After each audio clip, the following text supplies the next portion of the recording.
Siguiendo con esta línea de la poesía narrativa, encontramos hoy la poesía de la experiencia, que se inicia como para, digamos, en contraposición a la poesía de que venía de los intelectuales como Elio.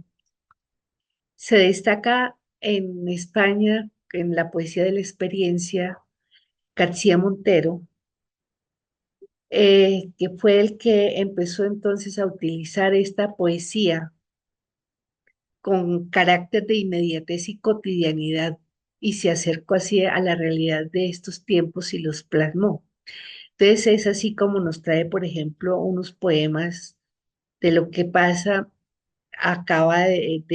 Hace poco murió la esposa y entonces mire cómo deja plasmado esta cotidianidad y esta vida en un poema que se titula Pasear contigo. Con una lentitud de luces y de vientos que nunca conocí, han crecido los plátanos y las casas antiguas de estas calles.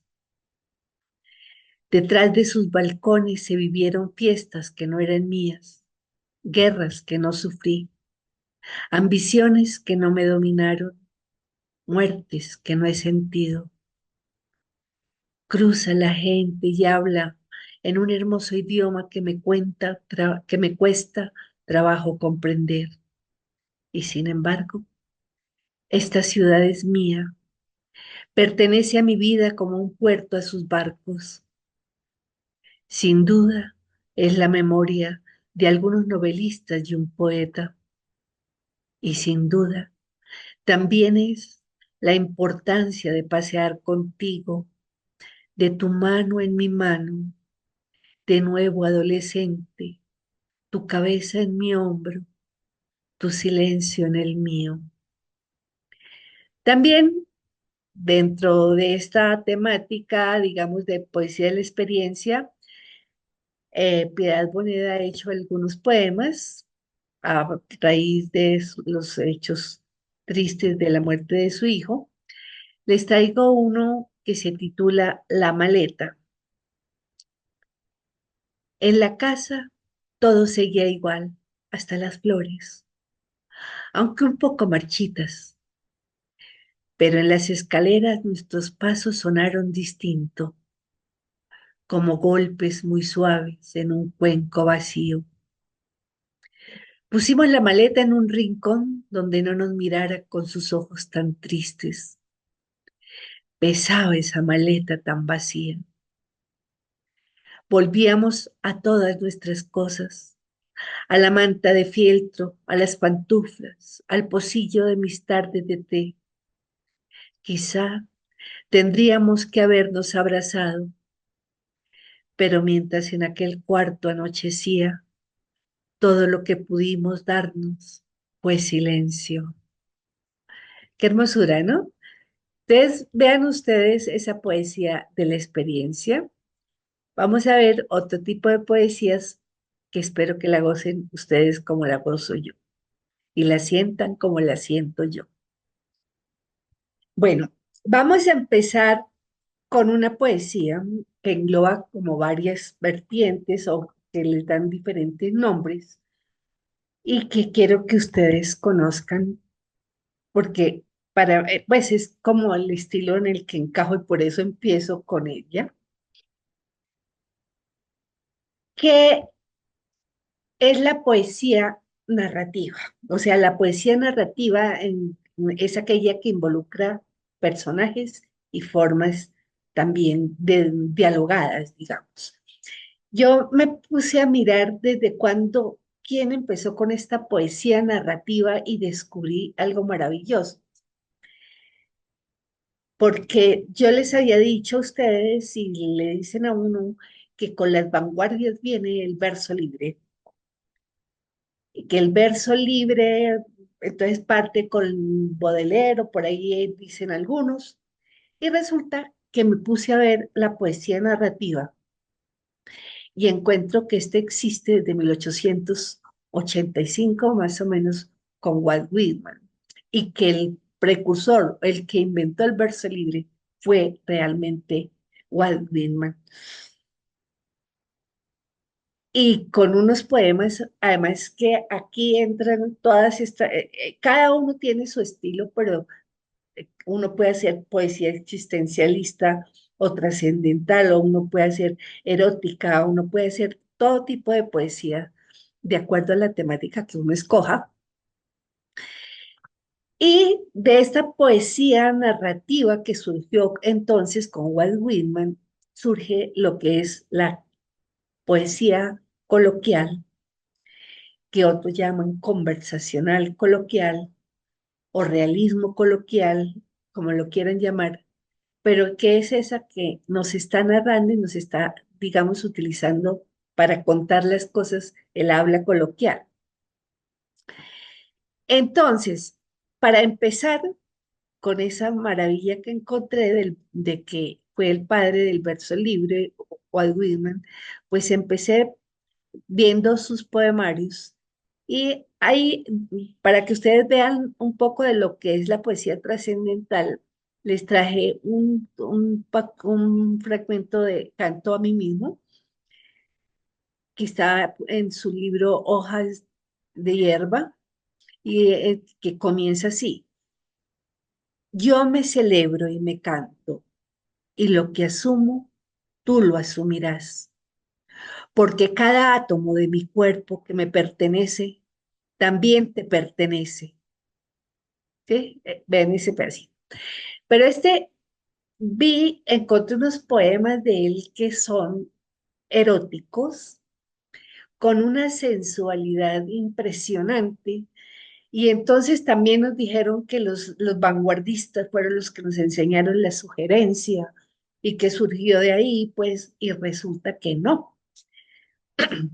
Si yo leo los poemas de Walt Whitman, descubro que él hacía ese erotismo con esa sensibilidad y con esa sensualidad y con esa sugerencia increíble, no en forma directa ni en forma, tanto que lo cuestionaron porque empezó a tocar, además tiene temas de vanguardia y temas pues, modernistas, como era la sexualidad.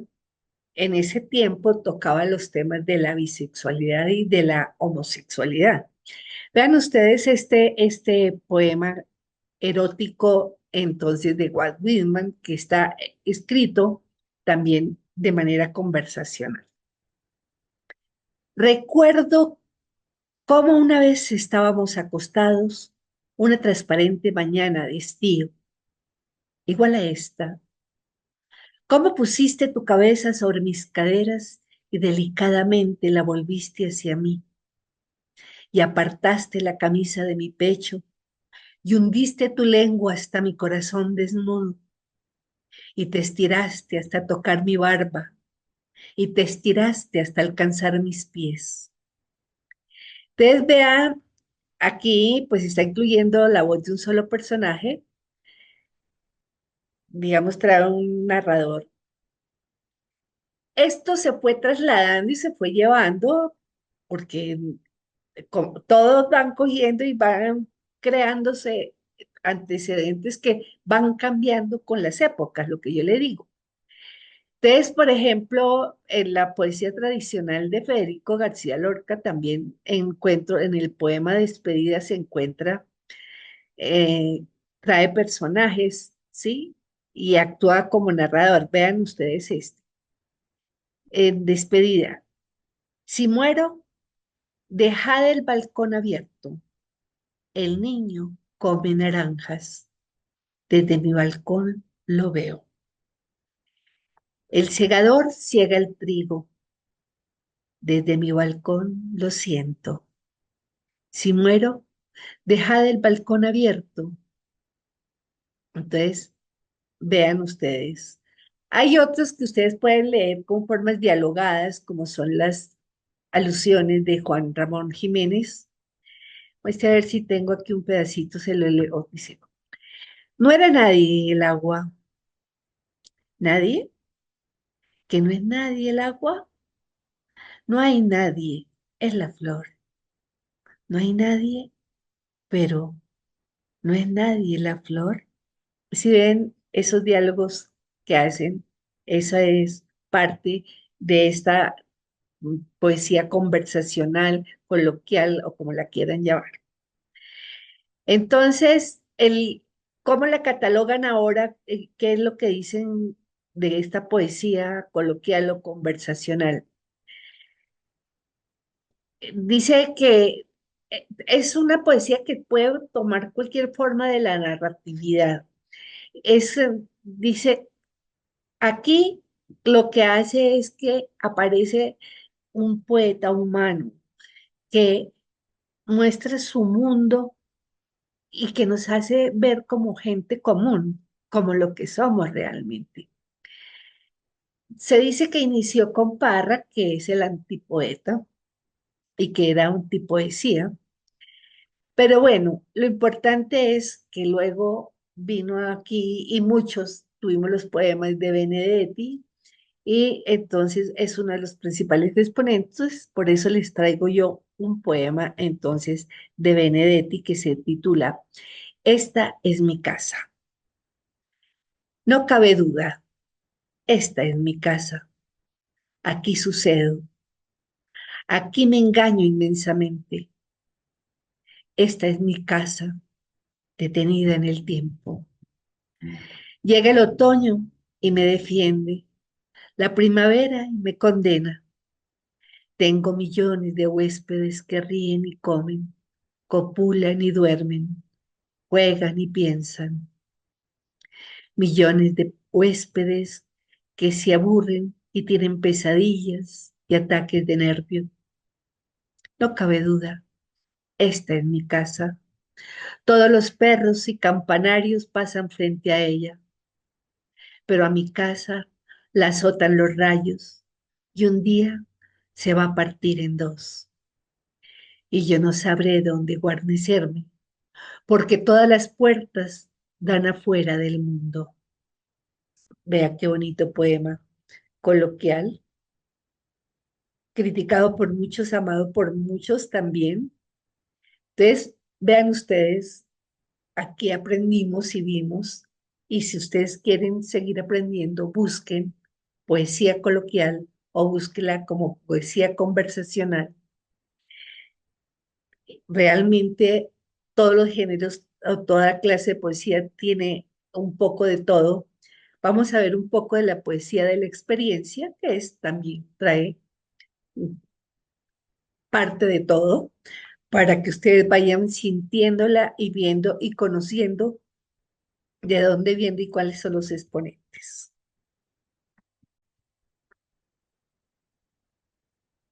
Bueno, ya para terminar, vamos a ver otros dos tipos de poesía que entran como en conflicto, pero bueno, para que me entiendan, es la poesía de la documental y la poesía testimonial. Testimoniar es dar fe de que algo es cierto, de que me consta. Entonces, cuando hablamos de poesía testimonial debe ser algo que vivimos para poder contarlo. Sin embargo, vemos que en las clasificaciones que se hacen meten todo lo de poesía de la violencia, que debe llamarse poesía de la violencia simplemente dentro de la poesía testimonial. Y aquí viene el problema porque cuando uno no ha vivido y no puede dar fe de lo que está diciendo, sino que lo ha conocido, ya sea por un documento, sea por un video, sea por por un escrito, sea por una, datos de una crónica, sea por datos de cualquier otra, por cualquier documento que sea, estaremos ante poesía documental. Ahora veamos entonces, para que ustedes vayan viendo la diferencia y también la dificultad. Vamos a leer el cuento de, de Andrea Cote, Atado a la orilla, que se supone encaja dentro del cuento, que es un cuento de violencia y que encajaría en la testimonial. Realmente yo no sé si a ella le consta, Puede ser muy probable porque ella vivió en Barranca Bermeja, que fue zona roja, zona de guerrilla todo el tiempo. Entonces vamos a leer. Atado a la orilla. Si supieras que afuera de la casa, atado a la orilla del puerto quebrado, hay un río quemante como las aceras, que cuando toca la tierra es como un desierto al derrumbarse y trae hierba encendida para que ascienda por las paredes, aunque te des a creer que el muro perturbado por las enredaderas es milagro de la humedad y no de la ceniza del agua. Si supieras que el río no es de agua y no trae barcos ni maderos, solo pequeñas algas crecidas en el pecho de hombres dormidos. Si supieras que ese río corre y que es como nosotros o como todos los que tarde o temprano tienen que hundirse en la tierra. Tú no sabes, pero yo alguna vez lo he visto. Hace, hace parte de las cosas que cuando se están yendo parece que se quedan. Mira ese poema tan hermoso y qué es lo que nos está mostrando esa realidad de nuestro país que nos hacía ver los cadáveres que bajaban en los ríos. Por eso digo que ella de pronto puede ser, podría entrar a ser testimonial si a ella le consta y está dando fe. Aquí no lo podemos saber. Sí, entonces eso, mire esa descripción tan hermosa como hace ver a los hombres muertos. Dice, el río no es de agua y no trae barcos ni maderos, solo pequeñas algas crecidas en el pecho de hombres dormidos, o sea, de los muertos. Aquí cuando se habla de una vez aprovechamos de la poesía de la violencia, se tiene que ser más delicado y más sutil y la sugerencia es importantísimo para no crear una poesía impactante y demasiado directa o demasiado escabrosa.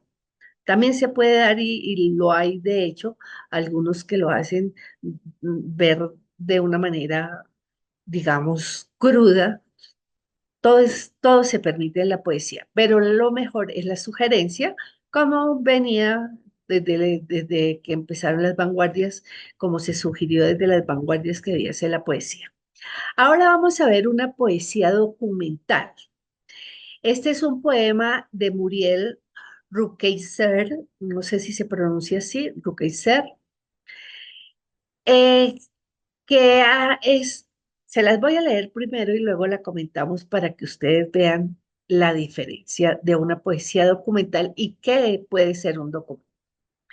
Se llama La enfermedad. Es una enfermedad pulmonar. La causa el polvo de silicato.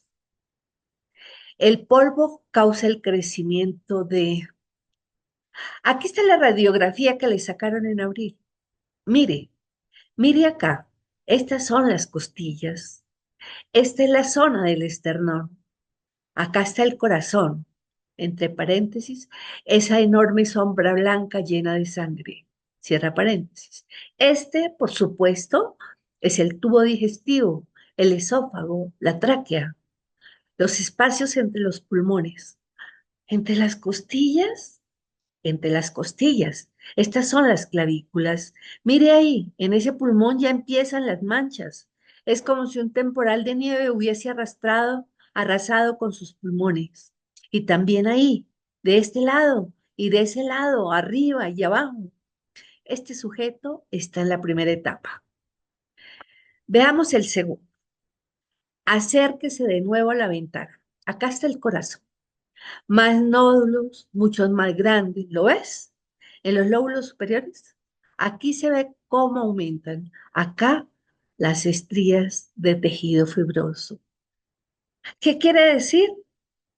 Muestran el avance después de 10 meses. Y aquí, este año, la falta de aliento, las largas cicatrices, incluso sobre las costillas gruesas de ambos lados. Los vasos sanguíneos se cierran. es el conglomerado típico. ¿En qué estadio? El tercero.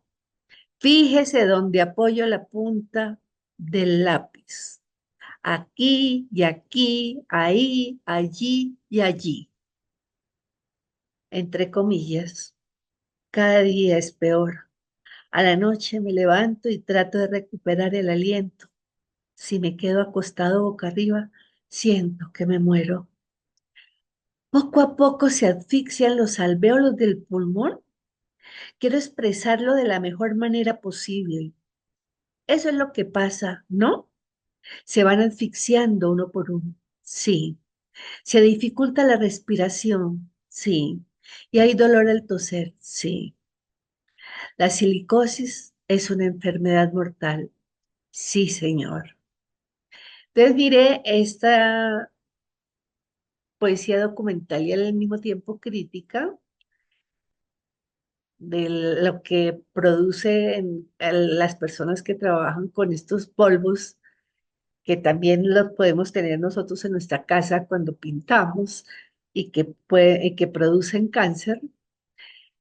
Entonces, están mostrando cuál es el documento ahí, una radiografía. Entonces, documento es donde conste algo cierto. Eso es un documento. Cualquier cosa donde conste algo. Mi cédula, son datos ciertos. Está mi foto, estoy yo. Ese es un documento. Una factura.